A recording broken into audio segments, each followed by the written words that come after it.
Hello, and welcome to a delayed episode 145 of Checkpoint Chat. My name is Alessandro Barbosa. I'm joined as always by Matthew Figuera. I forgot to record video, but I got it now. So Oh, we're God. good. We're That good. It's Okay, I'm out well, of practice.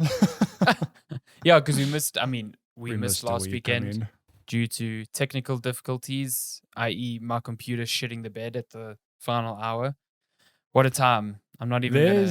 there's no worse feeling than a computer dying on you. Let me tell Couldn't you. believe it. Woke up, walked into my room. I was like, wow, my computer's pretty quiet because I normally leave it on. Oh, shit. I no image, touched the power button and it did. You know when you press the power button and it immediately boots, like reboots, you like uh-oh. And then just boots. Yeah, then it just boots into the BIOS and I'm like, okay, what's wrong? And like do a bit of fiddling around. I was like, oh, it's just not seeing my M.2 drive, which has my Windows on it. So that's cool. It's a good So time. I spent a few hours trying to debug that, then eventually just gave up and tried to install Windows on a new drive. That didn't work.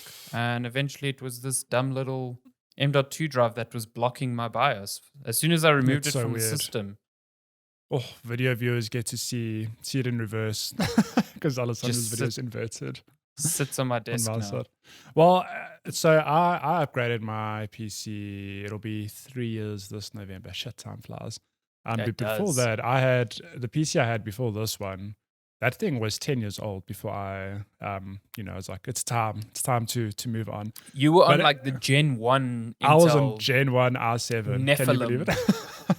But and they had cool names. Yeah, but and Nephilim always makes you think of Diablo. I know. It's like the coolest name. I mean, the only name better is the second gen, which is Sandy Bridge. I mean, that's named after you. So what can Intel we say? just called me up. They're like, "Listen, we need to use your likeness." I'm like, "Fam, okay. I got you. No, but that PC reached a point where it had the most bizarre problems, but I always found a way to make it work regardless. Like the one that always jumps to mind is I'd boot it up and it would just hang on like not the BIOS screen, like whatever comes just after that. There was like I don't know if it's the motherboard screen or something. It just wouldn't load past that. And I was like, this is weird. So what I used to do is I used to pull open the side. I used to just make sure literally used to just push in the hard drive cable, and it would work. What? Which made me wonder, like, that makes no sense at all. Yeah, like was this thing just temperamental? Was it loose? And it always worked. Like every time my PC didn't boot, I was like, oh damn it, pull open the side. Literally just make sure it's like I literally used to just put my thumb and just like push it. I thought you were going to say you like took a screwdriver and you shorted pins 2 and 4. Oh no, hell no. But I mean, like, I don't know I don't even know how I figured that out. And it's probably a thing of like, well, let me make sure my hard drives are plugged in. And yeah, I did probably. and it worked. And then I obviously did it enough. I was like, well, this is clearly the problem. And it just worked. I mean, it could have been just like a flaky SATA cable. Like I replaced it. So you replaced it. Okay, so maybe the port on the hard drive was flaky. I don't know. It was weird, but it worked. It worked. And that thing, I mean, I only upgraded because I was like, it is time, not because that PC exploded. So if I could go find it, it would still work. Damn. Huh. That's bizarre. I'm glad you upgraded. Because the upgrade that you got was really, really good. Yeah. And it's weird to think now, 3 years later, I'm like, my PC's still really good. I don't need to worry for a few more years, I don't think. Yeah, and you got that, I know fairly recently you got that M.2 upgrade as well. See, the only thing with my M.2 is that it's just a 256 gig, which means it's literally my Windows drive. Which is fine. Yeah. So do you have just a traditional hard drive still for your games? No, so I've got another SSD, but not an M.2. Oh, SATA one. You know what? That's actually like totally fine because games aren't making use of the speeds that NVMe offer yet. Like maybe your game will load a few seconds faster, but that's about it. It's not worth the price, especially when you can pick up a SATA SSD, like a massive one, for the same price as like a 500 gig Gen 4 one. Yeah. So it'd be a problem when everyone follows the PS5 and Xbox route of like, you need this fast hard drive to get your premium game time going here. Yeah, but we're not there yet. I wonder We're not there if yet. or when that will happen, because eventually, I mean, unless it's only exclusives that are going to make use of the SSDs, third-party games can't design with that in mind if You don't like they're have bringing it to PC. And like, what a minefield that will be, because it'll be like your SSD needs to be rated X amount, but then like there's so many other bottlenecks in the system that could affect that, like your CPU or your motherboard, and it's like, unlike not a black box, but like a closed system like a console, you can't control this variable. So that's the thing I'm most curious to see. And I do think people will be scared to, like, developers will be scared to jump the gun, because like, who does it first? You like, okay, this game has to have a fast hard drive, but you know that the install base does not necessarily have a high percentage of fast hard drives. So do you take that leap in the hope that that you kick off that trend, or you like, I want someone else to do it? So I don't know. I mean, I'm still waiting to see what a potential nightmare it's going to be when Sony announces their SSD expansion support, and then they have to say, well, you only allowed to, only these approved SSDs are going to work, because that they'll put out a list, but there'll be an unofficial list of things that also work, and that's just going to be a mess. A nightmare. Like, to me, is going to be a mess. I mean, it's sort of the same with NVIDIA G-Sync support, when they put out FreeSync support via software, and they're like, here are the monitors we approve, but you can turn it on any monitor and see if it works. And there's like an unofficial list where it's like, this monitor is not approved by NVIDIA, but it works fine, and then sometimes it doesn't. So it's like this weird, I don't know. It's cool that they give the option, but it creates more issues than it solves, I feel. Yeah, but I mean, on that, like the screen I have now, also Black Friday special, I was like, but it doesn't have G-Sync. I had to go look up that unofficial list and be like, but it does work, thank God. And and you've been using it for ages now, and it works.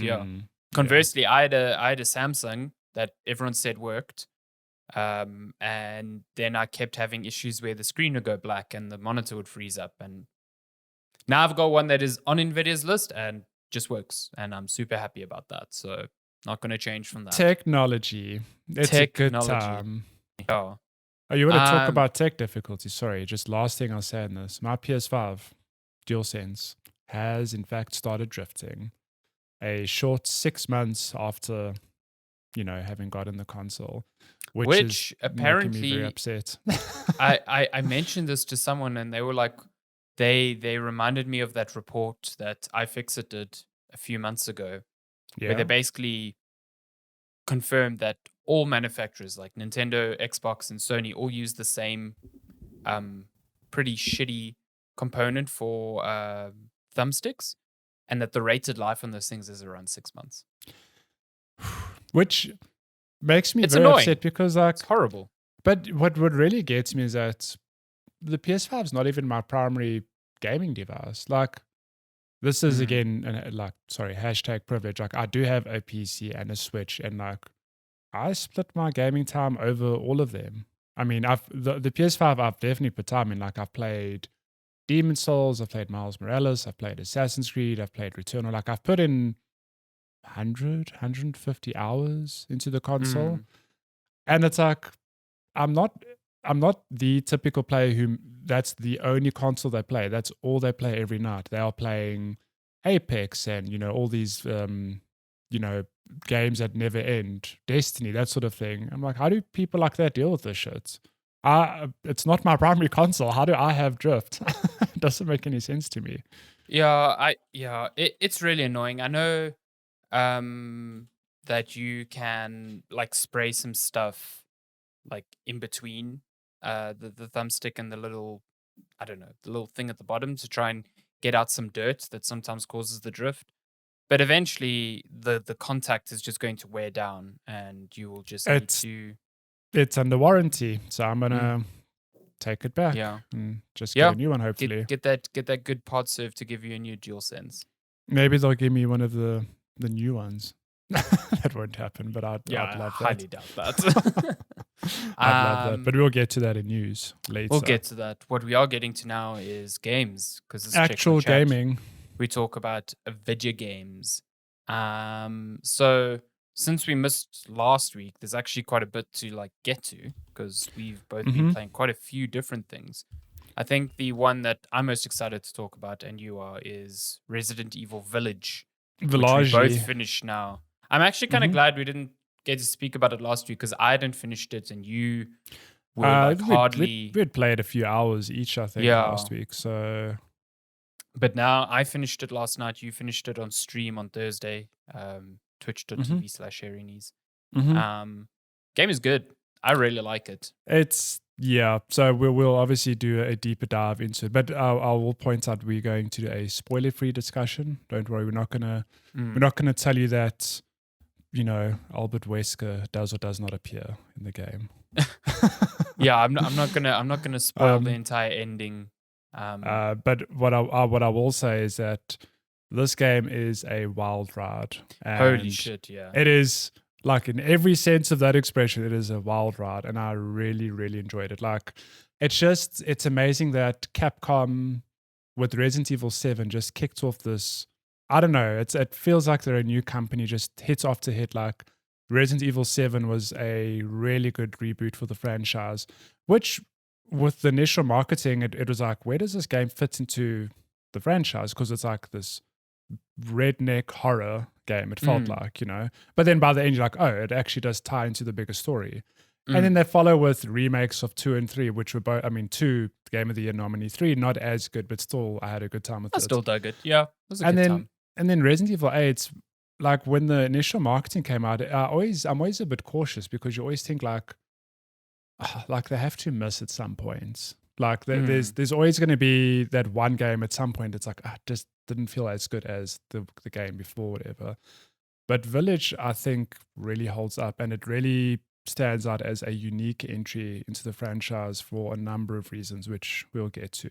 It is definitely unique. I think it's weird. It's very different from 7, despite being a direct sequel. 7 felt like it was definitely pulling from the trend of horror, where it was you are roaming in a space and you can't really fight back. And that was true for a third of the game. And then it settled into more Resident Evil tropes. But I definitely felt like 7 was arguably one of the most scary entries in the franchise. And 8 or Village, whatever you want to call it, is not that. No. I think there's a portion of Village that is genuinely terrifying, and I love that portion, but the rest of the game is not. It doesn't feel like horror. Yeah. What I will say is that it doesn't feel like it's not scary horror. I know we all know, anyone who's played the game knows exactly what portion you're talking about, and we're not going to spoil it for obvious reasons.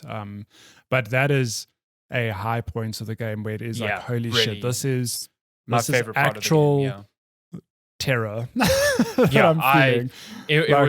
It was funny because it came just after I'd literally tweeted being I'm a third into this game and it's genuinely not that scary, and then that happened and I was okay, never mind. But what I will say though is that, so not scary in that sort of sense of the word, but what I did like throughout the game is that there was it might not have been the high points of the franchise, but there was a constant sense of tension, I felt, where for sure. There's always a thing of, you think you have enough ammunition, and for all intents and purposes, I would probably not run out of ammunition because I play very conservatively. I tuned into your stream and you had 120 handgun bullets.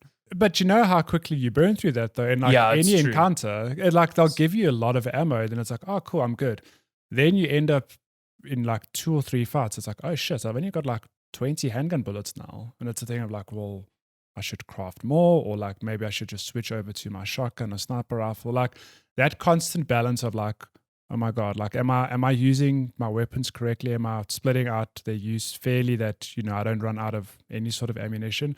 And even there was a fair bit of healing through the game, but I never had more than 2 or 3 full first aid kits, and that's down to a combination of the game and my own stupidity of like sometimes like in my panic I spam R1 and I end up using 2 things. I'm like, how did this happen? But that sorry, just to drive home that point, that constant thing of like I'd never had an abundance of still like you do get abundance moments, but they don't last. Like I felt that you burn through your resources and then you top them up, and you burn through them and you top them up, and that constant tension, like I found, was pretty consistent throughout the game in my experience. I do think one thing Village gets right over 7 was that 7 was more about the Baker family, and only when you were interacting with them. Well, okay, so interacting with them was the most exciting because the like cannon fodder mold enemies sucked. Like they weren't scary, they looked stupid. This game goes back to the more traditional like fodder enemies. Like you've got vampire witches and you've got lichens and you've got weird robotic gross body horror things like and that's cool. Like you said, they drain bullets because they move in very interesting ways. They're animated to very much like not let you follow them with the crosshair. But then they also just take an abnormal amount of firepower. So yeah, I get you in that sense. Like you've got a lot of ammo, but you can like there were encounters where I burned through everything. And especially later in the game, like you come across portions where you are not getting ammo and the resources you're getting to craft ammo are very scarce. The probably one of the last biomes, if you want to call it, like the factory, I was like had no ammo for a lot of that stretch. Good Lord, and that's a bad place to not have ammo. Yeah, exactly, right? But it's very much like a Resident Evil 4. I'm not the first person to say that. It is much more action orientated. You get a massive inventory of weapons. Like I had like 2 pistols, 2 shotguns, a sniper. I had like fucking mines and pipe bombs. Like Ethan is ready to go, and they kind of contextualize it at the beginning where he mentions to Chris, he's like, "Yeah, I've done all your combat training." So he's not just this. Not in 7, he was just this schmuck who had never shot a gun in his life before. But now he seems to have got like actual training, and that's why he can use all these things. But the game's more action focused, and I don't mind that at all because it fits in with the flow of the game. What I think is surprising and what I really liked was actually the village itself. In the marketing, when Capcom was like, it's called Village because the village is like a character in the game. And I was like, okay, whatever. Okay, but, PR mouthpiece, we get you. Yeah, cool. Exactly. It's just like, okay, what. And then, a lot of the trailers, you'd see the castle. So I was like, okay, well, we're going to spend a lot of time in the castle. And that's like not really the case. No. The village is like the central place where once you've broken off to do a specific like story thing, you always come back to the village. And because of whatever you've gathered in that hub, you can now explore the village a bit more. And it, having just played Resident Evil 1, it reminded me a lot of the mansion because the mansion works exactly the same thing. way. Yeah, you end up like, coming back to like open a door you couldn't open before or something. Like in Resident Evil 1, you're going off to like the cabin in the woods, and you're going off to that little residency with the really big spiders, which I don't like. But every time you'd get something, you'd come back to the mansion and it'll be like, okay, now I can open these doors, or I can access this portion of the mansion. And the village is 100% like that. It's exactly that. Yeah. It's just expanded. It's a more open hub, and it feels more natural as well. The way it does, It does. It doesn't feel like this mansion that was designed by this madman that has all these traps and everything. It just feels like a village that is kind of, and they kind of use the events of the story, like the destruction, to block off certain parts and lock certain gates. I thought it was really cool, especially how they tease it at the beginning. It's like you see all these wells, and it's like, well, I need an item to obviously get bring stuff, up whatever's below there. It's like, okay, well, I'm going to get that, and you come across tons of cabinets that are locked, and it's like you have no lockpicks. So I think one of the coolest parts of Resident Evil is like picking up a new item and like recalling 5 places you can use it. Yeah. And like Village does that super, super well. Yeah.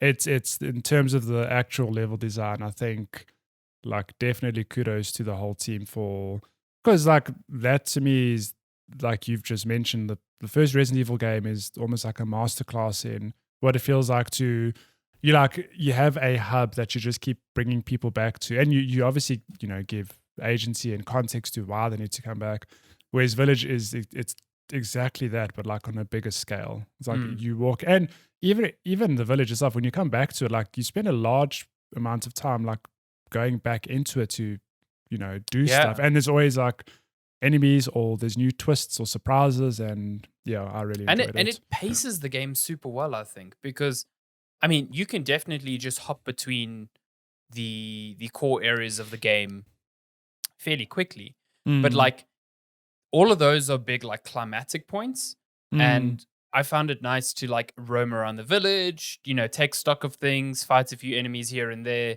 then go to one of those climax points. Like this game feels so expertly paced in a way that I think 7 struggled with a bit, because 7 started off so strong. And then it feels like it loses steam as it gets to the end. Village doesn't feel that way. Village feels like it actually starts. I think Village starts off really, really poorly. I thought the opening hour when you're running around, when you first introduced to the village and whatever, kind of like sucks. And then the castle that you've seen, I think most of the PR and most of the marketing has been around the castle and Lady Dimitris, which, truth Bob, that's how you say her name. That's how they say it in the game. So, but you see that a lot, and I felt like that was the weakest part of the game, and I was just happy that everything else after that was like exponentially better. Like even coming to the very end, as ridiculous as it gets, it's really good. Yeah, I think just on that, what really surprised me was the fact that you spent such little time in the castle, and like I'm grateful for it, because then nothing I hate more. Like a good example I'd say is a movie trailer where they show you the whole movie in the trailer. It's like, oh, well, I don't need to watch that movie now. Whereas this was like, I'd say like 90% of the marketing is, it's the castle, and here's this lady and her daughters, and you go, oh my God, like, okay, cool. They're the main baddies. That's not the case. So when you get out of the castle, it was the sense of, oh shit, like what else does this game have to throw at me? Like where else am I going to go? What else am I going to fight? And I think that's what helped my disappointment, because I felt like the castle was like, I think most people looked at the castle and they're like, oh shit, they're going back to the mansion vibes. And the castle was super not like the mansion. Like it's super short as well. Yeah, it's so short, and it feels like it felt like the castle was like really linear in a sense. So it didn't feel like that whole puzzle room sort of vibe was actually happening. I really didn't like the castle. I thought Lady Dimitris was very underutilized. I didn't think she was a bad character. I just think she never got a lot of time to shine at all. Yeah. But the rest of the characters are really good. It was very surprising to me that the castle was very much a prologue of sorts. I mean, look, so when we say it's short, it's not like an hour. I'd say it's maybe like 3 hours, maybe a little bit more. But it just sets up the greater story, because there's a lot of shit that happens after that. Like even when you message me, you're like, I think I'm nearly at the end. I was like, you are, but I was super wrong. Because I was the same thing. I was like, I know I've got this one area to go, and there's probably another area after that. It'll be like 2 hours, and like it took me, I'd say 4, maybe 5 hours. Like it was quite a stretch. Yeah. So when I told you where I was, I assumed that's where I was. I was wrong. I was at, let's say, a cavernous den of things before the factory, and thinking that was the end. So I was still a good like 3 hours. I mean, my total game time, the clock was 8.5 hours. That's it. It felt a lot longer than that. Yeah, mine was 10.5, and it honestly, if I think about it, I broke that up over 3 streams, right? And my streams are 4 to 5 hours. So I'm like, how was it only 10 and a half Yeah, hours? I was also a bit like weirded out when it said 8. I was like, it definitely felt longer than that. So I don't know if it rewinds Maybe time on death, but even then I died maybe 3 times in no, but total. I thought maybe it pauses the clock like when you're in your inventory or when you're looking at the map Yeah, or something. could be. So That could which be. some games do that. Because I mean, stream time, like I'd say 14 hours. But you 15 did hours explore maybe. a bit more than me. I mean, before we started recording, you were talking about some enemies that I never got to. I was talking about some puzzles that I wasn't able to solve. So Yeah. I do feel like I want to go I'm back gonna and go back, yeah. I definitely want to play it at a higher difficulty because standard was cool. It was fine, but the game felt really easy to me. Like I didn't feel Yeah. like I was sweating really Yeah. at any point. But so after the game, you get to unlock a new mode called Mercenaries, which should be familiar to Yeah, it's anyone like who's played some it's a older Resident staple, Evils. yeah. It's like a arcade version Mm. of the game, and that mode is super fun. Like super fun. I need to dive into it. Like a score attack mode, and you've got to really choose your weapons and your loadouts like shrewdly because you have a very limited amount of money. So I've experimented. Like at first I was like, okay, I'm going to take a pistol and a shotgun. And then I changed that to a pistol and a sniper. And then I changed it to a shotgun and a sniper. And then yesterday my best run was actually just with a shotgun. Like I sold off all my ammo that I didn't need. I just used a shotgun and I managed to find a flow because it's all combo based. You're trying to keep a combo going. So you're trying not to kill tons of enemies and then have your combo expire before you get to the next like wave. Yeah.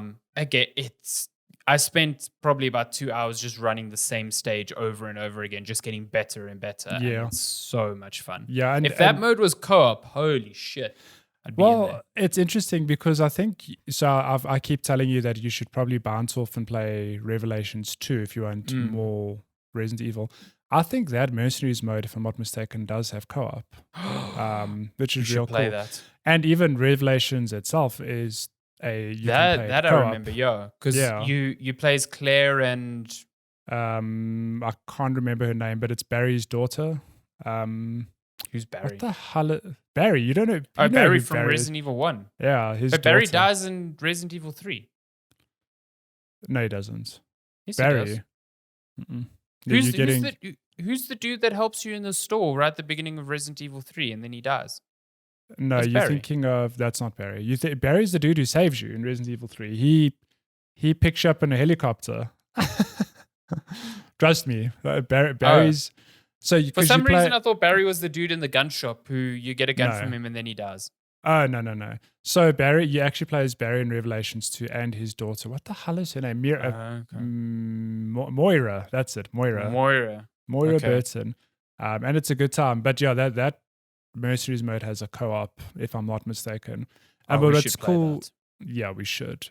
What's cool about the Mercenaries modes in general is that they incentivize you to keep playing because you earn a currency, which you can spend on permanent upgrades that you can take into the main game. So simple things like you get infinite ammo for this gun, whatever. And it just, it's just good fun. Like Resident Evil, one thing I'm looking forward to doing now is going and watching a speed run.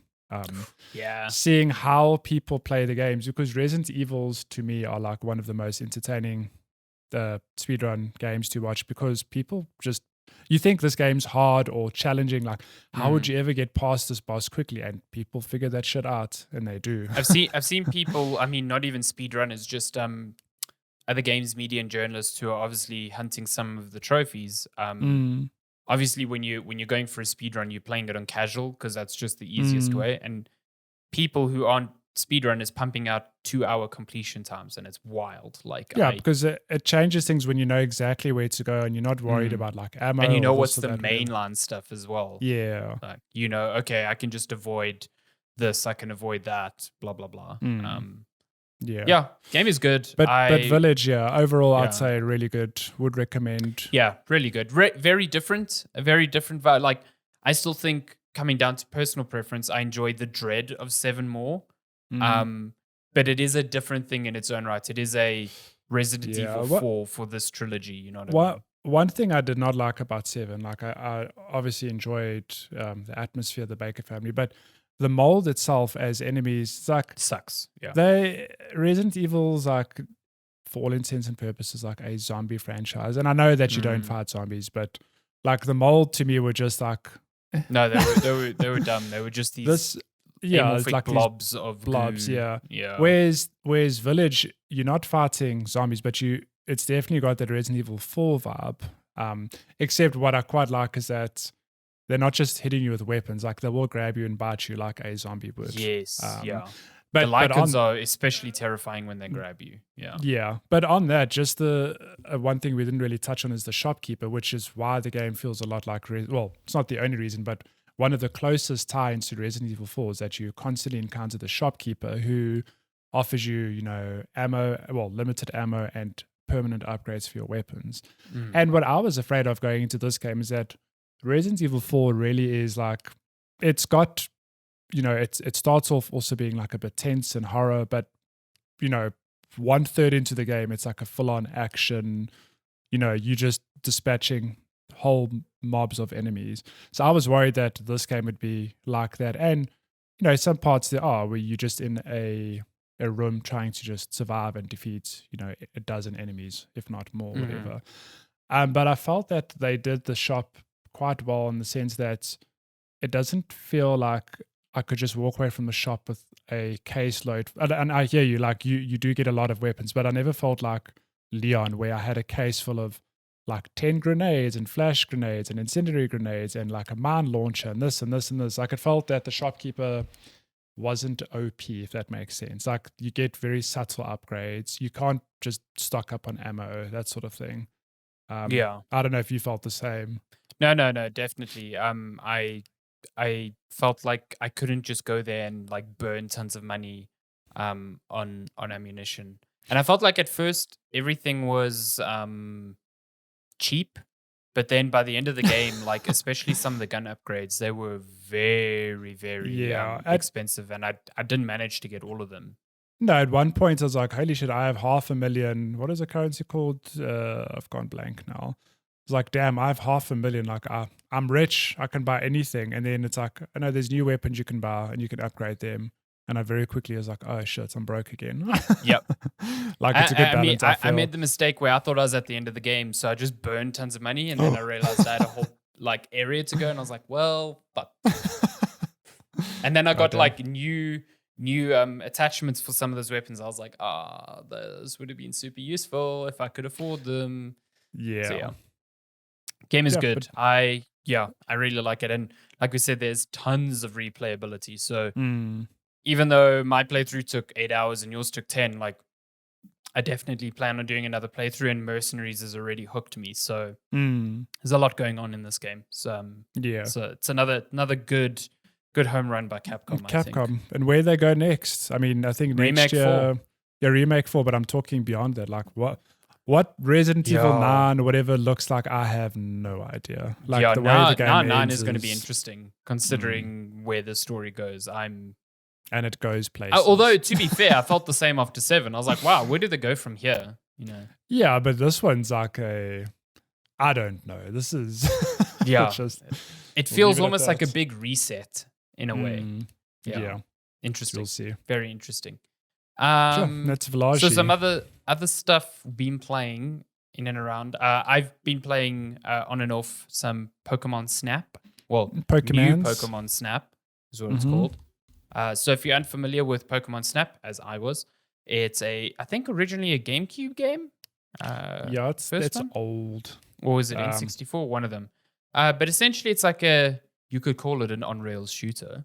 Shooting people with your camera. You're just shooting with your camera. Yeah, so you are taking photos of Pokemon, and you are trying to take pictures where you catch them doing interesting stuff, like doing things out of the norm, interacting with other Pokemon, just trying to catalog as much as you can. And you take photos while you're going on this like set on rails route. So you have to be like quick, and you have to like play routes over and over again because the Pokemon positions are static, so you know what's coming up. so you know how to better prepare a shot per se. Mm. And then once you've taken all these photos, you take them back to this professor who then grades you on all the photos. You can only turn in one photo per Pokemon. So if I took 10 So you have photos to of choose, a Grookey, I have to choose one of them to get evaluated and the rest get tossed aside. That's so mean. Yeah. So then as you start doing this, you like increase like a level, like a player level that then unlocks new stages and new abilities for you to kind of draw out other sort of Pokemon. So like you'll go on expeditions at night. You'll be able to throw like food to attract certain Pokemon, stuff like that. And what I'm finding is it's really, really chilled. Like I kind of love it. Like I've been playing it a lot when I'm watching something on TV that I don't have to really focus that much on, because the act of actually taking the photos is quite, you have to focus quite a bit because you have to move your camera very quickly and you have to line up shots quite quickly. So Like, it is stand still, intense in that Pikachu. way. Huh? Stand Sorry? still, Pikachu. I'm trying to get a shot of you. Exactly. Or just like turn towards me, so I'm not taking a photo of like the back of your head. Ass. Just like, so it's really, it's got really chilled out. It looks really good because I guess because the game's on rails, like they could really just it knows pump out what to process. graphical fidelity. Yeah, it just looks beautiful. Like the best looking Pokemon game I think I've ever seen. And yeah, like I said, it's really chilled. It's got really easygoing, wholesome vibes. You're just out there cataloging Pokemon. You're not making them fight. And it's just nice to see Pokemon just doing their thing out in the wild. It's kind of cool. And seeing them do like weird things sometimes, like doing sorts of attacks or maneuvers that I've never seen before, or being able to like take a picture of a Magikarp from very far away as it's hopping out of water. And like, that's really cool. You put on your binocular lens to see very exactly. far. I like it. I think it's cute. And I think, I think it's definitely something people who have nostalgia for the original Snap will maybe appreciate the changes a lot more. But I think as someone who never played the original, and I think, a lot of people who own a Switch never played the original. Yeah, for it's sure. definitely a new way to experience Pokemon that is really accessible to a wide range of people. There's none of the RPG stuff that you have to worry about if that's never been your thing. So yeah, it's a good time. I'm enjoying it. I mean, I think this might be a silly question, but there is a story, right, that you're progressing in this game? There is a story. So that progresses with your like player level, per se. So yeah, but it seems pretty rudimentary stuff. It's like you're trying to find legendary Pokemon. Well, I think you're trying to find this like thing where the Pokemon like glow, and the professor's like not sure why that happens. I remember that's like the one new mechanic or something. I can't What's it called? I can't remember what either. the name for that is. But it's kind of that essentially. So yeah, it's a good time. It's a good time. Before we bounce off because we've still got other stuff to talk about, I'm not going to spend too much time on it this week, but I did finally roll credits on Bravely Default 2. Ooh. So I could get back to Monster Hunter, which I've also been playing in spades again. But I will save that for a future episode because I have a fair bit to talk about. What is a franchise I've never played before, but that closely mimics Final Fantasies of yesteryear? In some good and some bad ways. So yeah, we'll get to that. But I think so. We missed last week. What was your total playtime on that? It was about 45 hours. Oh, it's not too bad. Which isn't too bad. Yeah, I skipped a lot of side quests. I just mainlined that thing, which I managed to do and get by with until the last boss. I was like, shit, I need to go grind. Like, there's no ways I'm going to beat this thing. That is very traditional JRPG. But it's funny because reading reviews and seeing on, the Twitter sphere, people are like, man, this game's very grind heavy. It's like, I have somehow circumvented that with the techniques I have and the patience I have. I'm not doing side quests, but the final boss was just like, there's no way. It's like the one attack just wiped my part. It's like, God damn it. I need more health. But I'll definitely spend more time on that in a future episode. But what I will touch on very quickly, hang on, let me just make a little timestamp here. So we missed last week, obviously, but what I was planning on talking about last week was Assassin's Creed Valhalla, the expansion, Wrath of the Druids. Wrath of the Druids, which if wow, sorry, my timestamp just went weird there. I guess I should also quickly apologize that my camera's doing I've also noticed that thing. so something clearly happened with your drivers, Windows reinstall that my camera normally does that green flicker thing, but on Discord, but not on recording, weirdly enough. So it's a driver issue, so we'll see. But because you're recording my Discord, it's going to come through on the recording. So that's fine. That's every now and then. It's fine. I'm just turning into the Hulk every few seconds. It's okay. Just like for a split second. Yeah, exactly.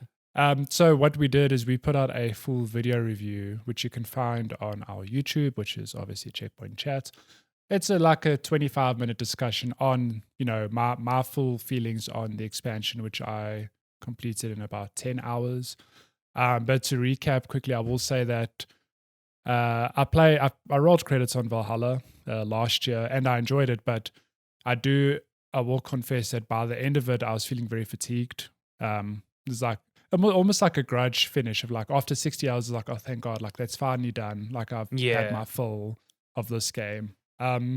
What Wrath of the Druids does really well is it serves as a great jumping in point, both for people who bounced off the game or people who just want more of Valhalla.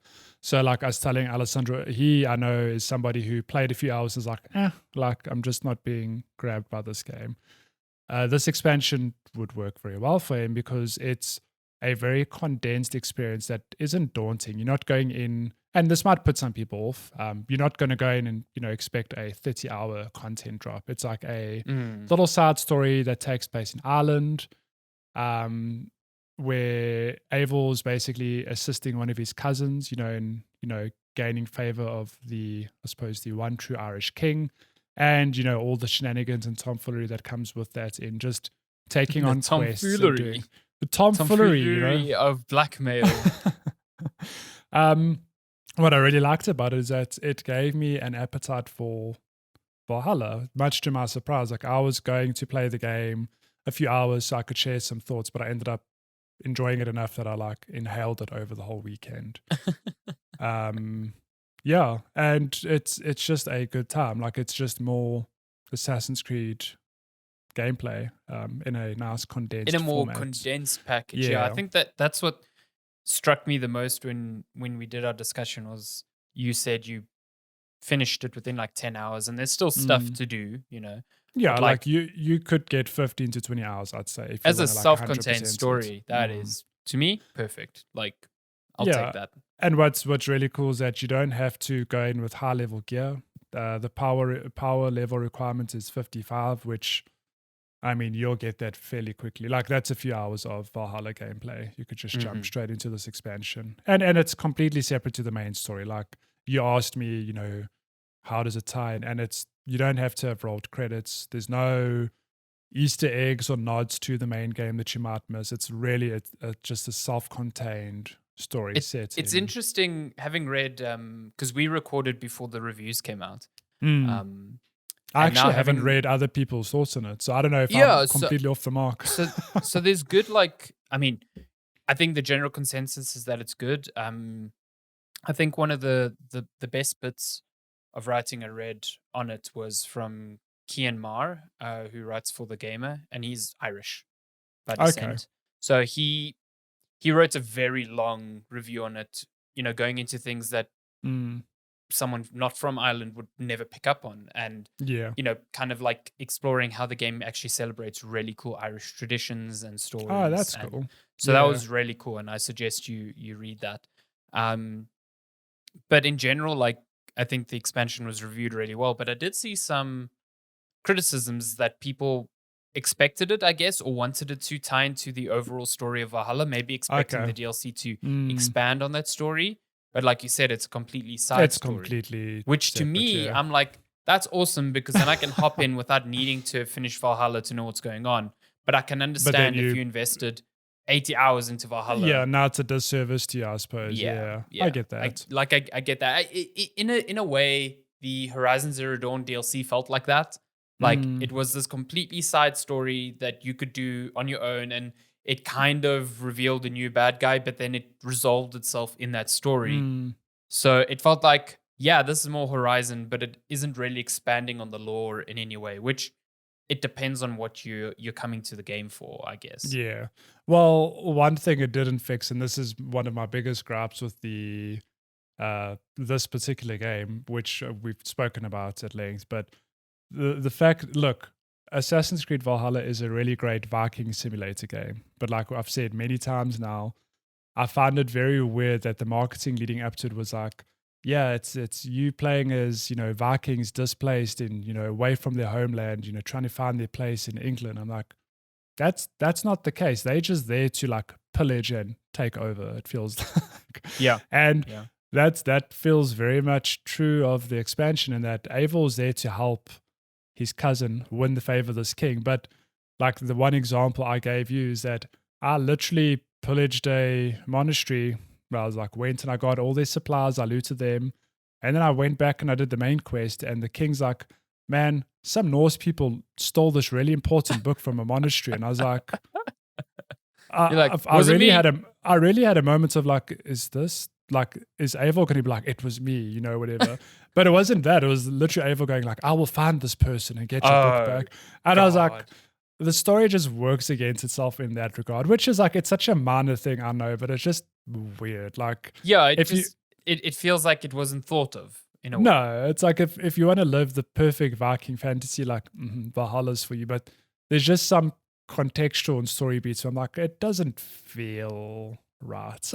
Yeah, I mean, and this is the issue I have mostly with, these games getting bigger and bigger in terms of scope.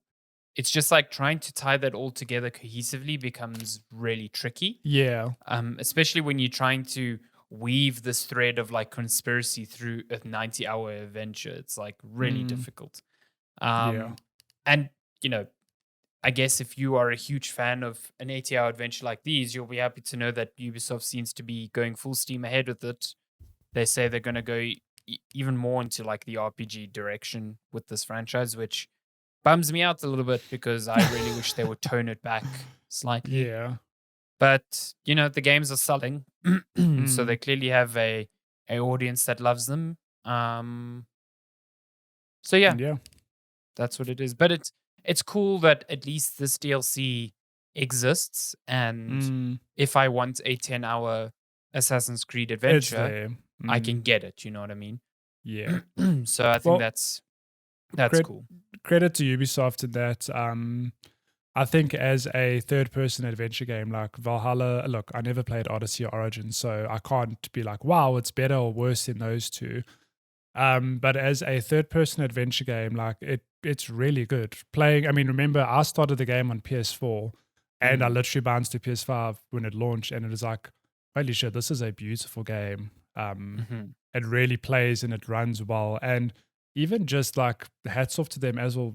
I don't think we ever really spoke about it, but the climbing of the game, the fact that you can literally scale any bloody surface and it looks natural.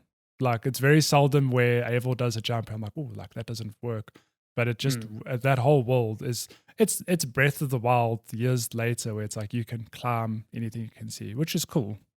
Yeah, definitely, and that aspect of the game, like you said, works really well. I think the exploration parts of that game are like top notch. I wish the stealth was as good. That's all. Yeah, it's not an Assassin's Creed game in that regard. No, let's be honest. Not at all. But yeah, that's Assassin's Creed Wrath of the Druids, and we have one more thing to talk about, which you are going to cover. Tell me about the shininess in Metro Exodus. Yeah, so if you own Metro Exodus on PC at all, you will get a free upgrade, or should have already gotten a free upgrade to Metro Exodus Enhanced Edition, which is a completely separate executable, completely separate game. The reason being, the engine has been completely reworked by developer 4A Games, so that it only works on hardware that supports hardware-based ray tracing. So your RTX 20 series, 30 series, and the latest AMD cards to an extent. And what it does is it adds a suite of ray tracing options to the game that were never there at launch. Like Metro Exodus was one of the first games, if not the first game, that launched with ray tracing support at all. And what it did back then was it used ray tracing to produce very rich shadows and ambient occlusion. So just like the shadows behind objects that are occluding light. But that was kind of it. There was no, ray trace reflections weren't in there. The performance when you put on ray tracing was dog shit, like absolutely terrible. And it had the very first version of NVIDIA's DLSS, which was also terrible. It made everything look like you were taking like Vaseline and just like white. It was poor nice. compared to what we know what DLSS is now. Yeah. So this enhanced version has the latest version of DLSS, which is awesome. It has variable rate shading, which doesn't really work as well as it should, but yeah. But then the big parts is it has ray traced reflections, which is nice. But it has ray traced global illumination. So what that means is every single light source in the game is producing. So all the light in the game is produced by other light sources in the game where light is bouncing around a scene. There is no baked lighting, which is in any game you've ever played, there is baked lighting. The light artists and designers use lots of tricks, lots of different individual light sources to make light look as realistic as it is, but it's static. It's not reactive to anything. So if you shine, for instance, say your character's holding a red flare and you come underneath a spotlight, the mixture of light there doesn't mix because that spotlight has no idea that you are shining a red light underneath it. Whereas in this, they diffuse accurately. Because if you put two light sources together, the light mixes. That's just how, physics works. So Metro does that. So like you can have like a bonfire going and you will see the degrees of orange light around it diffuse with objects that it comes into contact with. So boxes nearby will have like an auburn like glow to them. And if you shine your flashlight on there, then that color mixes and changes. And the shadow around the object changes as well because now it's receiving light from different angles and different sources. Yeah. So it's absolutely incredible. Like it is. It's kind of weird because at first you're like, wow, this takes away a lot of the ambience of the game because there are areas where it's much lighter now instead of it being dark. But the reason for that is the light is spreading realistically. It looks more real in a sense. Like the light reacts in a way that you would expect it to in real life. But at the same time, if you're in like a metro tunnel where there are zero light sources, it's pitch dark because there's nothing for the light to react to. So when you turn on your flashlight, you get this really good sense of this is the intensity of the light that's coming from my flashlight, and this is what it would look like in real life. Sure. It's phenomenal. It looks great. It takes a while to get used to, I won't lie, because at first I'm like, what's actually happening here? Like what's this is real life now. But when you get to the first like open area hub, and in the hubs you have a dynamic day-night cycle. Okay. And you can see it go from like dusk to like night where it's like absolutely dark and you're sneaking around a camp. It feels real because you're like, okay, no one would be able to see No one would now. see you, yeah. There's none of that, like sometimes in games where it's night, it's more like a gray, so you can still see what's going on around you. Like, that person's definitely seeing me, but they're not. Yeah, it's not that at all. And like when you shine a light or when someone shines a light at you, the way it lights up your surroundings, very cool. Very, very cool. So if you have the hardware to support it, what I will say is that the performance, thanks to DLSS, is pretty good. You can definitely turn on global illumination and mess around with that with DLSS and get like very good performance out of that. Digital Foundry did a whole report as they would, which gives recommendations on settings based on the hardware you have, and I suggest checking that out. But if you haven't played Exodus before and you have the hardware to support this is how you should play it for sure. Sure. Even if just for the new version of DLSS. Yeah. And I know that so the console versions are being patched, at least the Series X and PS5 versions are being patched later this month to also include this stuff. So that's cool. But I it's wonder, not on Game Pass anymore. Sorry. but to what extent will both consoles have, what will it look like on consoles, I wonder, because, ray tracing, so next gen consoles very powerful, but in terms of ray tracing, actually somewhat underwhelming. So yeah. So I mean, Digital Foundry noted how much poorer the performance was on AMD cards, because these are AMD's first cards that support hardware-based ray tracing, whereas it's NVIDIA's second. So AMD does feel like they're a generation behind, and that's the same hardware that's in the consoles. So yeah, like it still works for sure, but your performance is worse. Yeah. So we'll see. It's a bit of a bummer. It really is. And it's a bit of a bummer that we're locked in with that hardware for the next couple of years. No, I don't know. What it is. Yeah, it is what it is, I guess. But to be fair, the more that these ray tracing techniques become more performant, because as engines start maturing and start finding ways to, make these bounces of rays far more efficient, it could work on better hardware. In the same way that rasterization and baked shadow maps were like incredible at the time, like 3D rendering, and it was like a big thing, and now it's just like a standard feature that most engines just support pretty effectively. So it'll get there. These are still what this is like the first look at what ray tracing can be for games. It is completely transformative to the experience. It's not just like, oh yeah, the reflections look kind of fucking cool, like they do in Control. This is this is, I think Digital Foundry said this. They're like, this is almost a generational leap, and it is. You play this game that's cool, 2 years old with this new tech, and it looks like a completely different product. But it's interesting you say that, because even for me, Control was the game to make me go, oh, like damn, ray tracing is like. Oh yeah, I mean, Control's still one of the best ray trace games out there, but it's still Control's limited to just ray trace reflections. Yeah, this is the so now whole this is gamut. Like the whole. Yeah, sure.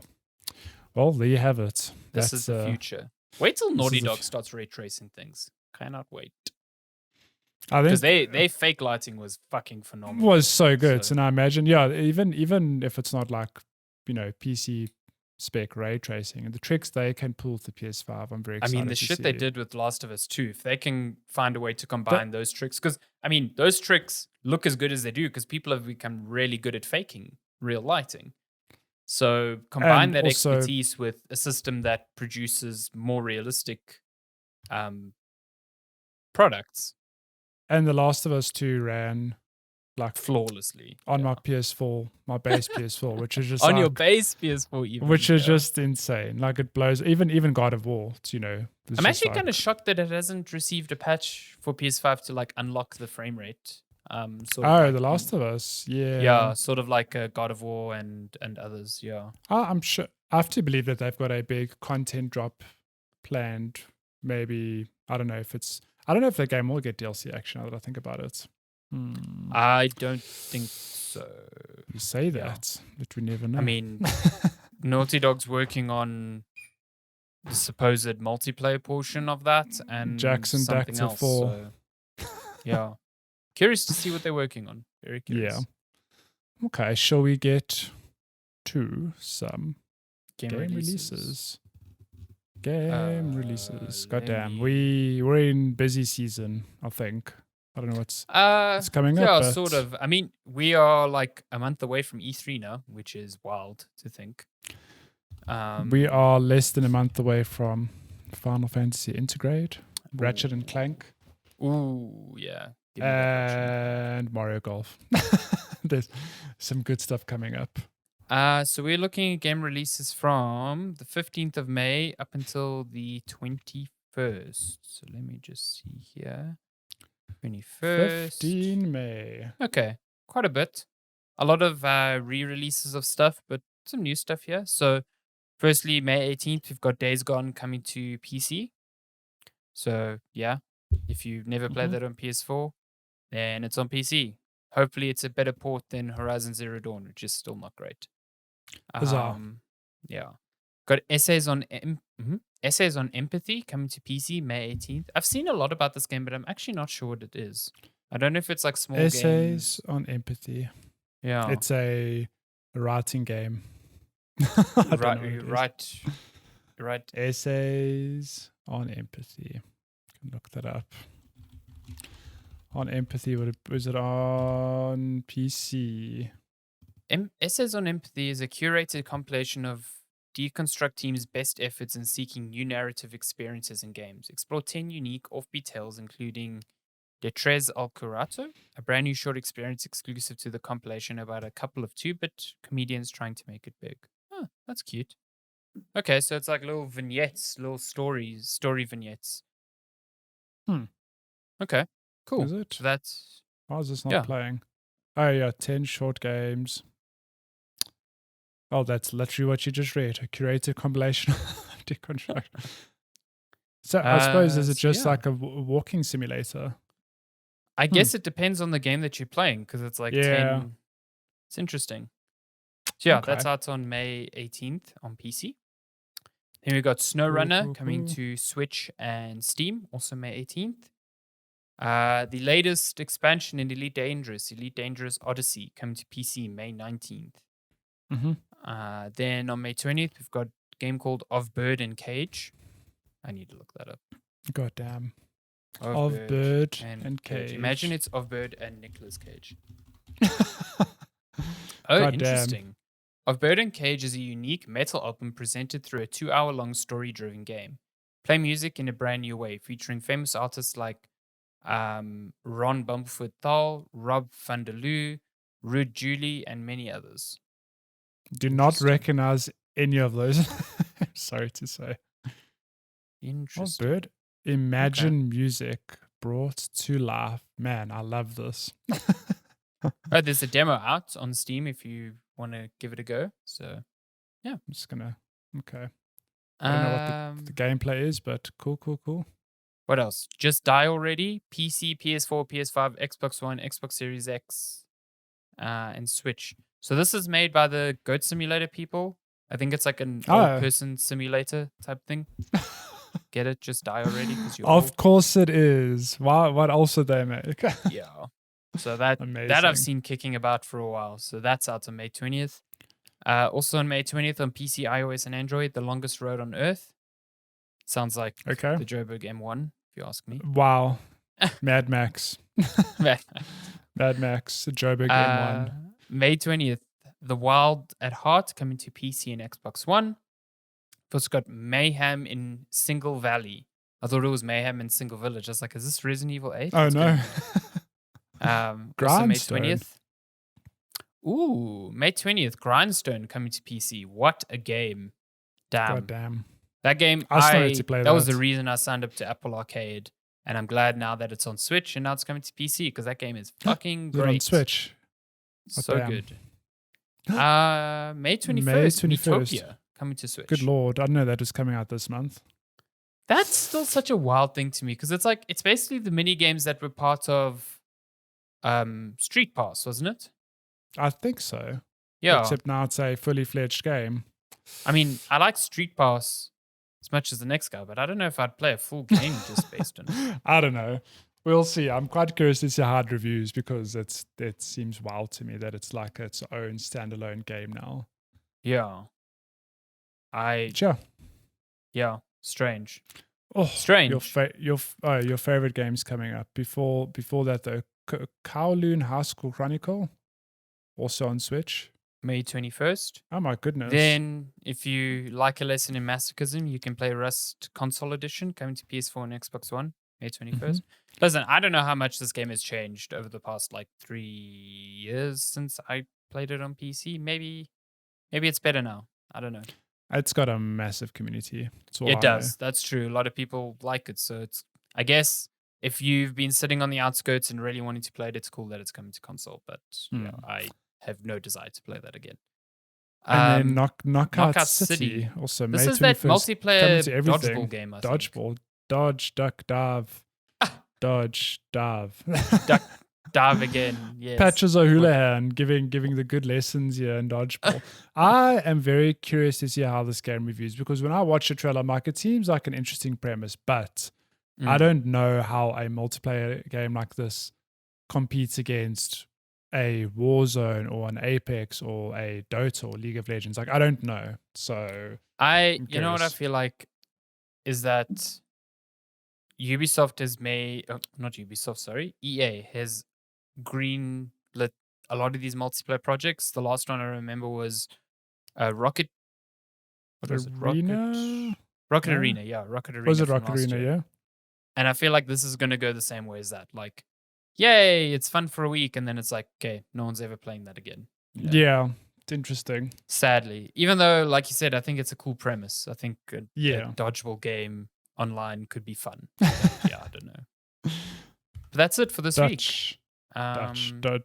Dodge again. Dodge that again. movie's so weird. I mean, that dude just gets crushed in a casino, and they just kind of like leave him there like nothing happened. It was the most bizarre thing. It's a good time. What are you talking about? Great movie, though. Yeah, great movie. It's a good movie.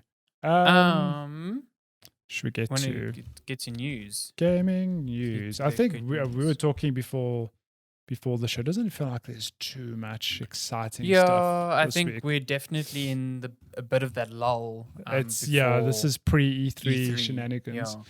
One good thing though, we're getting new DualSense controllers. Hell yeah! Well, new colors finally. Praise be. So Sony's announced 2 new controllers launching in June. One called Midnight Black and the other one called Cosmic Red. So look at this video. It's very cosmic. Yeah, the black one is, I really like the black one, even though it's two-tone. Like, it's a very dark black, and then the plastic around by where the thumbsticks is a lighter black, similar to what it is now on the white one.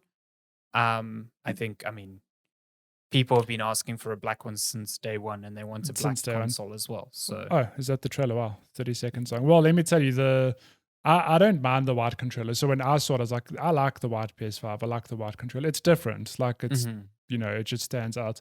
But let me tell you, that white controller, it is god awful when it comes to dirt. And look, I know having a black controller doesn't mean that there's no dirt there, but it means I can't see the dirt. Yeah. Like, ignorance is bliss type of thing. Yeah, but look, they're both really nice. But I think you pointed out that the red one costs more. Did you tweet that, or did I imagine that? Yes. So the Cosmic Red one costs $5 more, which to me seems a bit strange. That's weird. Why? I know Xbox used to do this with like color ones, but their recent color ones, like the red and the blue and the Lumo yellow, are all the same price as the regular ones. So yeah, I'm not sure why this one. I think the red, I don't like the red that much. It's like a burgundy sort of. I do like Sony's PR on this. The explanation from not the explanation on the price, just them describing the colors on the PlayStation blog. Listen to this. Midnight Black features 2 subtly different shades of black with light gray detailing to reflect how we view space through the night sky. And Cosmic Red offers a striking black and red design inspired by the unique vivid shades of red found throughout the cosmos. Like, guys, it's a fucking video game controller. It's beautiful. Give that copywriter triple pay for this month for going above and beyond, making these controllers sound. They were like, we've got a red and black controller, make it sound interesting. But it's the same. Sorry, Xbox does the exact same thing with their controllers. Like, here's this electric buzz, and they'll have a whole blurb as well. It's like, guys, it's just a yellow controller. It's okay. We get it. It's like, it looks just nice. Luma yellow. It looks fucking dope. Yeah. Or it's red, whatever. It's cool. We get it.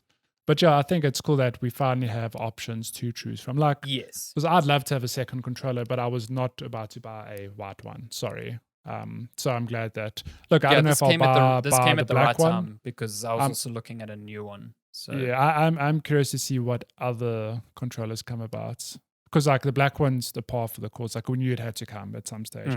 Red one, different. But I do want to know, like, Sony got weird with their controllers late last gen. Like, there were Perspex ones, there were like strange purple and orange ones. Yeah, I think that got cool. So I hope they get back to that. Like, don't be too precious about your console.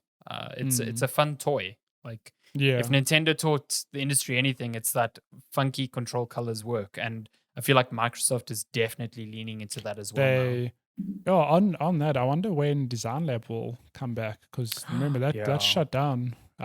Obviously just going into the launch of the new gen. So I wonder when they launch, and they do say it's 2021. So interesting. I suspect the pandemic maybe delayed those plans. Delayed it a bit, yeah. But yeah, I would like it. I would like it to come back, and I would love support locally, even though I know that's probably not going to happen. But I thought Design Lab was really cool. So you can put a Sandy Barbosa gamer tag on your controller. Star Killer Triple X 360 on my controller. What are we getting to next? Your turn to pick now. Hot damn. Shall we bounce? I'm quite keen on this. Battlefield 6 is designed for PS5 and Xbox Series X, but will also run on last gen. So I just think it's been a long time since I've given a shit about Battlefield. Like when they went, I enjoyed Battlefield 1. I never really played Battlefield 5, but I really love Battlefield 3 and 4. And Battlefield 6 is going back to, modern warfare. Hey. And I do wonder, the Battlefields on last gen were masterclasses on like, destruction and just good visual and audio design. That Frostbite engine really slaps. So I wonder what it looks like now on next gen. Like I'm curious to see what can they do with modern technology. And Battlefield 5 is actually also one of the flagship titles for ray tracing a few years ago. Yes, it was. It was one of the few titles. Yeah. So like now that they've had time to really play around, I'm quite keen to see what this game actually shapes up to be. So I'm keen. I haven't really been into Battlefield for a long time. I'm not into the multiplayer at all. So if anything, if it has a dope single player, I'm there. But yeah, to me, it's not surprising at all that this is coming to older consoles. Because there's even though the new consoles have both sold really well, the stock issues have seriously hampered the growth of this. So releasing exclusively on new consoles would just sales, really destroy your sales potential right now still, sadly. So yeah, but on that I do wonder, so there has to come a point, right, where games are no longer developed for last gen as well. Which, let's be honest, last gen does sometimes hold back any ambition or ideas you might have. Like maybe Battlefield 6, they wanted to have 400 player maps, for example, like something stupid. And they can't actually do that now because, they have to keep it ready, keep it playable on last gen. So this game isn't going to go quite out there, I don't think, not yet, but I'm still keen to see what it looks like on modern consoles regardless. Like in terms of gameplay, I think it'll probably be par for the course because it's limited by, what they can show on PS4 and Xbox One. Yeah. Sure. I'm curious. It's always weird when it's like Battlefield's going back to Modern Warfare and Call of Duty's going back to World War II. Yeah. Very strange. They just swap. They have spies on either side going, they're working on a modern day game. Shit. Let's do a World War II game. We need to drum that up. It'll take 2 years. Good Lord.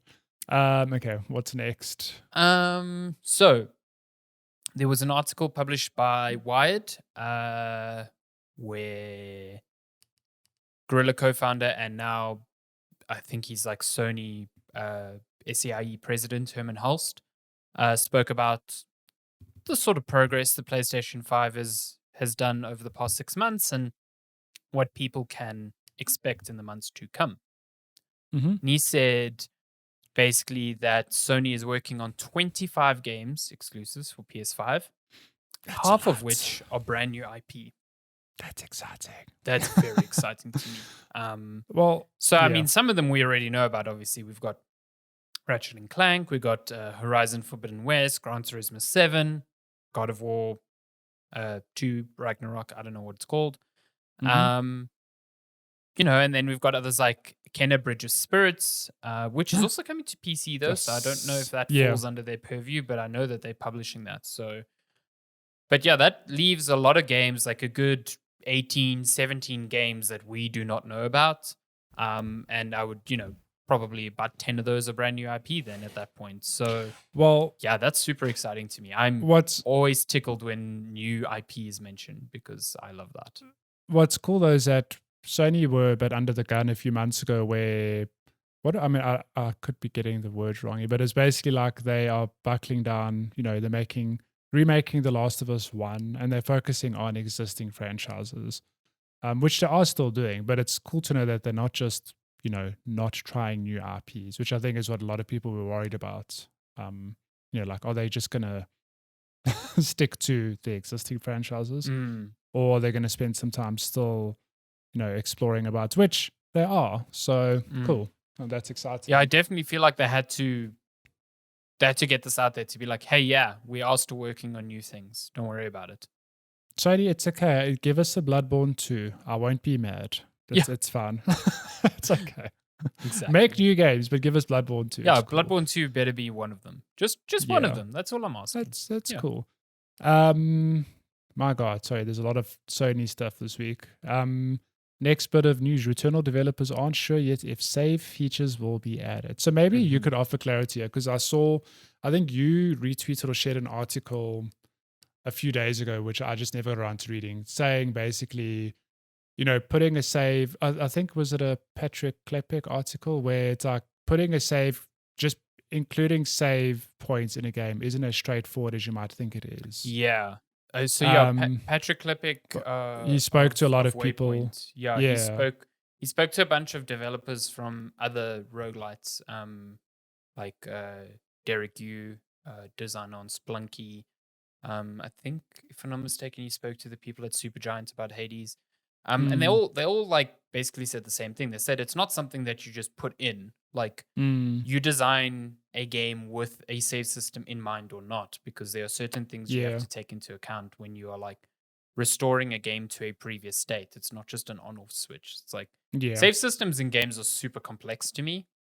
They confuse the living shit out of me, and they can be either very straightforward or very confusing. But when it comes to a game with a roguelike structure, which, has random elements to it, then I think the complexity skyrockets even more. So yeah.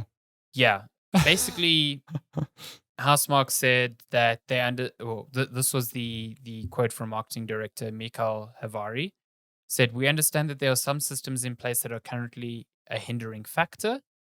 And he added that Housemarque is seeking to create an arcade approach to a game where a dedicated player could buckle down and tackle the game for a done-in-one attempt kind of experience. But they also understand that some people want a save state added and others don't.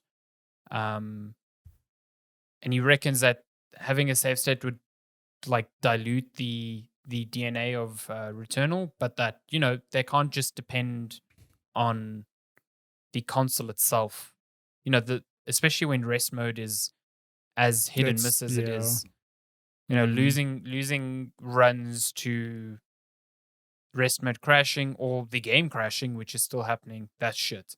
And there should, in my view, be a save system there to prevent something like that. Not to allow people to save scum, although who the fuck cares? It's a single player game. Like, this is, to me, a very similar argument to like difficulty settings in Bloodborne or Souls games. Who the fuck cares? Like, you can play it as intended or you can play it not as intended. No one cares. No one should care that way. So Rob, I do think that there should be a save system there just to prevent game crashes. Yeah, that's my thing. Like it's literally just a thing of, look, I hear you. Like, does it really matter if someone like cheats a system? No, if having a save system. But like, I don't even want that. I just want the simple save state where it's like, if I've had a long day, but I only have an hour to put into Returnal, don't penalize me. Yeah. or not having any kind of save system. Like, I get it that there's rest mode, but rest mode just crashes. I am one such victim where I was in the third biome of a run, put my console to sleep, started up the next day, and my run had just reset inexplicably. My game didn't restart or anything. It was just... I mean, the fact that Housemarque has to put out an FAQ walking people through how to turn off auto updates, because an auto update would close the game and destroy their run. Like, that's fucking stupid. Like, come on. That is not Well, that is not a solution, and that should have been thought of ahead of time. That's the stuff that irritates me. It's like you knew that this, like you have these console quality of life systems that have to be actively turned off because it's going to force you to lose progress in a game. That's ridiculous. That's it's not acceptable to me. And that Sony allowed it to happen with a first party game that then just exposes the problems of the console more because the game is depending on rest mode. And now people are coming to realize, like, hey, rest mode's kind of shit. Like, it's reflecting poorly on the console as well. It's bizarre that this whole situation occurred. I don't get why rest mode does that though. Like, I don't get it either. Like, even I mean, going back to the PS4, I mean, I was one of those heathens. So I know Kervin's one of those advocates of like, you must put your console off completely, and reboot it the next day or whatever. I always put my console in rest mode. Didn't matter what I was playing. And whenever I came back to it, my shit was exactly where I left it. So why now on the PS5 is Returnal kicking you back to the beginning of a run? Like, I don't know what it does behind the scenes. I don't understand it. But like, I'm glad such articles exist that say like, oh, hey, a save system's not as simple as like a notepad thing that you just, because in my head, I'm like, just surely it's not that big a deal, but turns out it is. So sorry, I'm not a game developer. I don't know these things. But I hear you. It's like, how did no one, it's like, how did no one think about this? But it's like, maybe they did and they really do want this arcade approach of like, no, like, you will sit and do this in 2 or 3 hours. But like, or maybe they really had faith that rest mode would be maybe stable enough maybe to they support banked this, on maybe they just banked on rest mode. But even that's like, I don't know, like we're a small percentage, but in South Africa, rest mode is a risk. Because especially with the we have electricity ESCOM, so okay. It's annoying. Oh well, but whatever. Okay. What else? Your turn. Oh no, wait, that was yours, right? How dare you? How dare you, sir? So just a few quick things, I guess, because the next 3 are pretty quick. Ratchet and Clank Rift Apart has gone gold. Sticking on this PS5 train. Yeah. We are not PS5 shills, I swear. Sorry.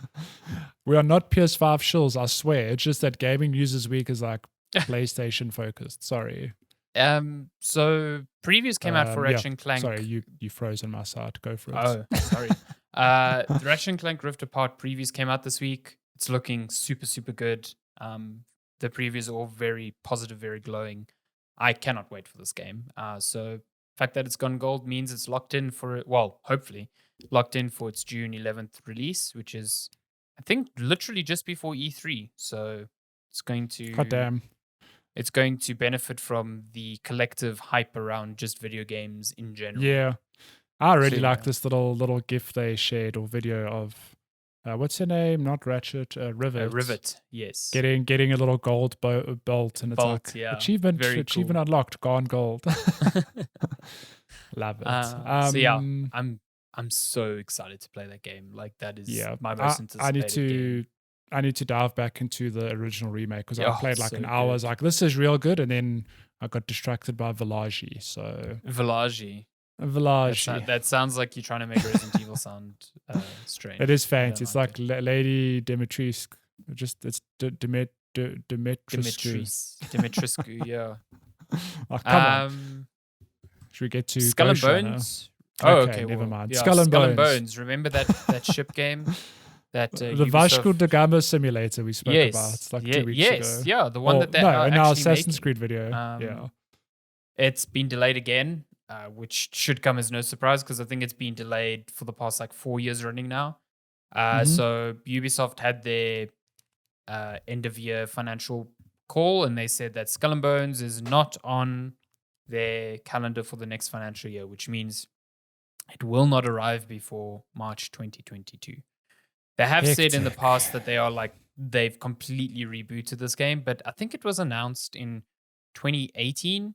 I played it at E3 2019. I actually played a version of the game. I have no idea what the game is looking like now, but when I played it then, it was like, this is a multiplayer version of the ships in Assassin's Creed. This is exactly what I thought it would be, and it was kind of okay.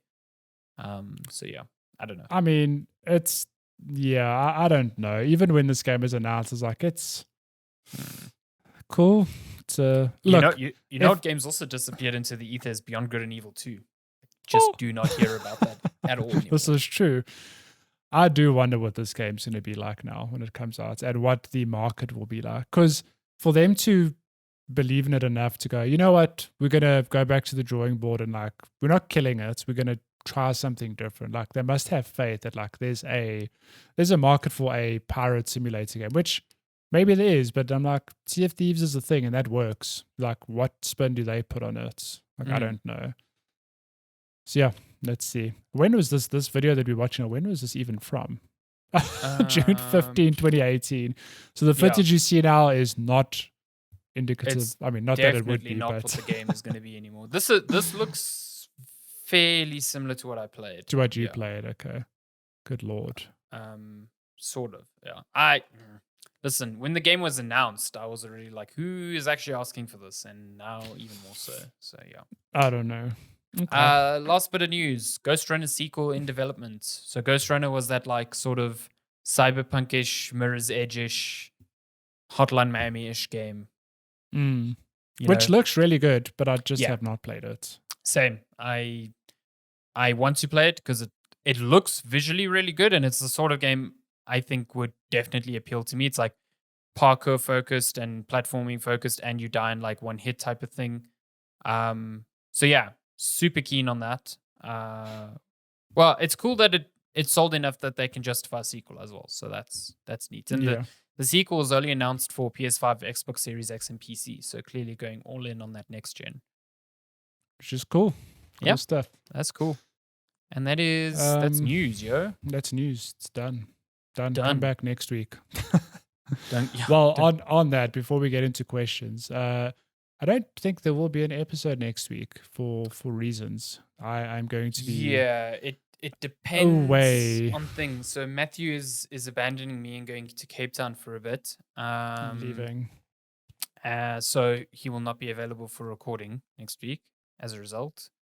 So unless I find a human to take his place, we might not have. Always we'll talk to Lupin. I mean, we'll update on that social media. You know. Yeah, for sure. But on that, I had a busy week. I did not put out a questions post, but in my defense, I always say you don't have to wait for me. You just send your questions, and that's that. But I do have questions saved from last week because remember, we did get some questions, but we put that episode in the bin because your computer died. So we have two. One from, let's start with Bester Bash, who says, why do people lie about Twitter polls? What do you mean? Now, no, you're very confused, okay? Because this is a direct attack on me. So this is like 2 weeks ago now. Oh, when you made that Twitter poll about Dota and CSGO?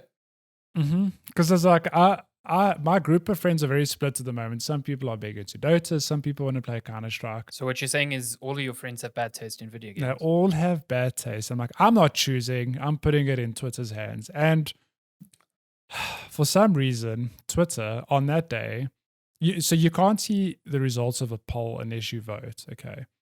But throughout the day, that poll was 50-50. I shit you not. Yeah. I even voted on it, so I know you weren't.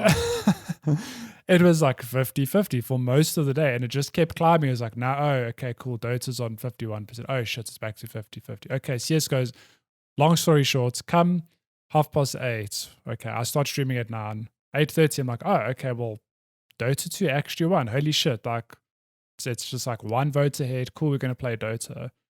So I get ready to stream, but I see that all my friends who play Dota have just started a Dota game. I'm like, okay.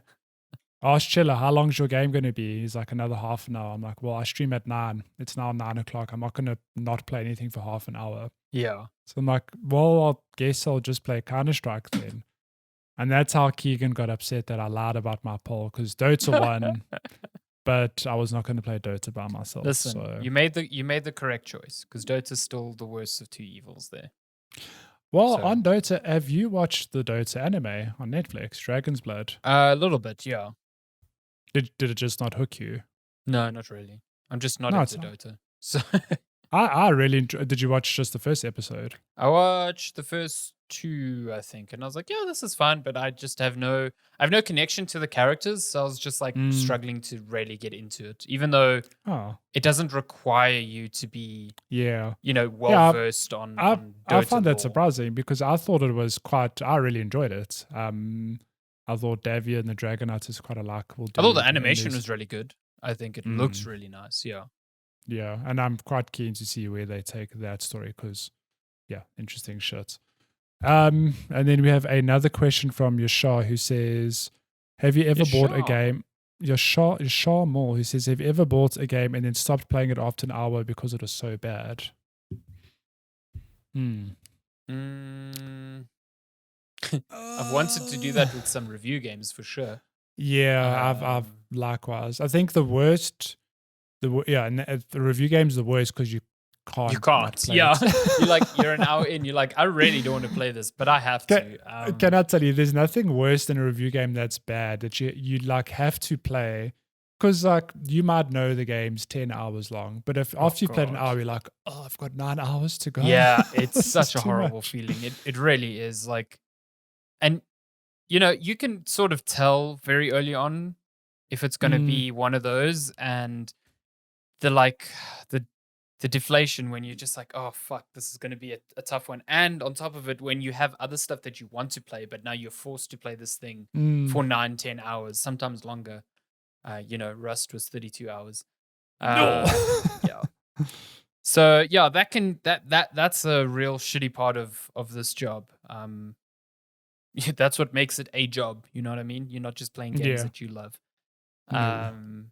I'm trying to think of a game that I bought. It's nice that you get to play games that you like, but sure there have been ones. The one review game that comes, actually, I've got 2 examples. So the one review game that comes to mind is I played I think it was a Vita game. It was like Muppets at the Movies or something, and I was like, this is an awful game. And I had to play that. Like after 10 minutes, I was like, I want to play this, but I have to. Oh God. But weirdly enough. So wait, let me just double check the question here. So I think the worst one I had that's similar to that was Codemasters, who do all the driving games. Back in the day, they tried to make a shooter called Body Count. Oh no. Shit. One of the worst games I've ever played in my life. Just absolutely terrible. Sounds awful. Yeah. One game I stopped playing, not because it was bad, was Dishonored, weirdly enough. Oh. I played like 2-3 hours, and that's one game I was 100% caught up in the hype of. Like, it looks good. I pre-ordered it, got it on launch, and then I played it. I was like, it's just bounced off of it. Fun, and I don't know why. I just never grabbed me. And I also put that down. Well, one reason I could attribute to that is that, like, I have an issue with games that break immersion for silly reasons. Like, I've mentioned earlier in the episode about Valhalla where you're a Viking and you pillage stuff, but then someone's like, I can't believe people are pillaging stuff. You're like, yeah, those people, I'll go sort them out. So I'm like, that it just doesn't make sense. In Dishonored, the game starts where there's an assassination. I think it's the queen or the princess. And you're the bodyguard protecting her, and all the guards appear. It wasn't you, obviously, but all the guards appear like, I can't believe you killed the queen. And you just like, you stand there and you say nothing. I'm like, this is ridiculous. Yeah, just be like, no, it was not me. At least, silent protagonist. Dumb. At least show me the dude shaking his head or something. But you just like, it's like, well, now you look guilty as shit. He just moves his eyes back and forth. Well, it's clearly you, dude. Yeah, you here. Yeah, so like, I don't know. But no other game comes to mind. Yeah. I mean, there have definitely been many games where I've played like an hour or two and then just been like, yeah, I should come back to this. And then a most recent example is Doom Eternal. I've now played that game twice up to the same point, and I just keep bouncing. And you just can't get into it, yeah. Like, it's hooking me. I'm enjoying it, but then it doesn't linger in my mind that much afterwards. Yeah. And then something else comes up, and I'm like, I immediately go to that. I don't have this impetus to finish Doom Eternal. But at the same time, it's not a bad game. Like, I definitely don't think it's a bad game. Yeah, I don't know. It's strange. But I will say, I have had instances where I've bought a game like at launch and been disappointed with it, even though I finished it. And the one that I still recall today is Star Wars Force Unleashed 2, second Oh, one. yes. So I love the first one. I still like the second one. I think the second one's really fun.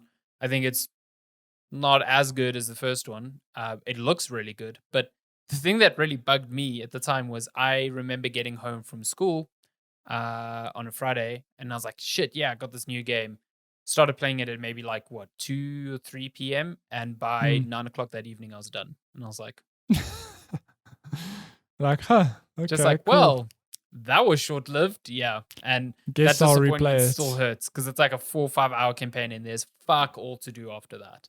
So, yeah. My God. It's a good time, man. Yeah. So that sucks. Yeah. We don't have any more questions via email or Twitter or Facebook or Instagram. But Lenska asked me to ask you this question on the show. So you've Look at this moved out now. favoritism, hey? Sure. This favoritism, my goodness. You've moved into your own place. She wants to know what is the best thing and the worst thing about living. She says on your own, you're living with Shani, but what is the best and worst thing about just living independently, I guess? So tell the us, worst spill the thing, secrets. Worst thing is definitely paying for things. Adulting, it sucks. Yeah, paying for things that I never had to pay for before, sort of like cleaning supplies and detergents and that first shop is always food. the worst. Yeah. So stuff like that. Like I've settled in and we've kind of got like a budget routine going and whatever. We're adulting responsibly. Nice. As responsibly as I think we can. So like it was a bit of a shock at first, but now I think it's okay. I think the best thing. Oh, the other worst thing is not having animals. That sucks. Yeah, but I mean, you can fix that at some stage. Yeah, I can definitely figure. And I think it's just coming from a household with so many animals and then not having any. Yeah, really, really sucks. The other thing that I know Shani really struggles with is, so we live on the first floor now, so we don't have a garden. So not being able to just go outside and like sit on the grass, or that's why when we saw you and Lenska the other day, and we sat in a park, like it was just so nice to be on the grass. And Shani says photosynthesizing. She feels like she's a plant. So yeah. I just expected to like stand on your balcony like just accepting sun and like exhaling, just making that vitamin D. So those are the worst part. I think the best part is like just having own space. Like as much as it's adulting in a way, like working, it is nice to have a place that is yours, that is not just a room, Yeah. It is nice coming home and like just chilling out, or knowing that you can decorate a space or change a space to be exactly what you want it to be, or get as close as you can to that. So yeah, that's the cool thing. Also, just living with Shani, not having to drive every weekend to see her once a week. My God, that was the worst thing I always remember with dating Lenska.